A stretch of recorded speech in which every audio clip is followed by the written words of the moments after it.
Good evening, it's March 3rd, 2025, and it's time for my devotionals. Won't you join me? In God's Purpose for Your Life.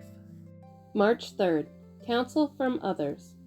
The person of understanding will acquire wise counsel. Proverbs 1:5, Amplified. There are moments in life when we crave the counsel of a godly friend or loved one. We want someone to walk with us through the difficulties of life and to remind us of all God has provided. There is absolutely nothing wrong with this. In fact, no Christian has ever been called to go it alone in his or her walk of faith.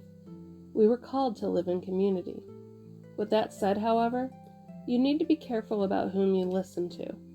Most people will have an opinion about what course you should take, but some will point you in the wrong direction. The last person you want to get counsel from is someone who is actively disobeying the Father. Rather, it is crucial for you to look to others who are obviously submitted to the Father and obeying Him.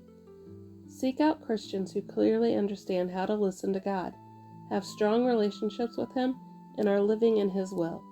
You want someone with whom it is very evident that he or she is walking in the center of His path for them, so they can help you do the same. Jesus, I want to be wise about who I listen to. Lead me to others who walk with you and will offer wise counsel. Amen. And in trusting God with every breath. March 3rd, focusing on Jesus. He said, "Come." So Peter got out of the boat and walked on the water and came to Jesus. Matthew 14:29 ESV. When life is swirling around you, fix your eyes on Jesus completely. Step out of the boat and go. Don't look back. When your focus is on Jesus, He will provide all your strength. But the moment doubt pours in, you'll start to sink. Your focus will shift back to you and your circumstances without God's help. Fear and panic will return as your guide. However, the moment you turn back to Jesus and ask Him to step in, He will. He will reach out His hand, continuing to guide you to safety, rescuing your heart and mind from death.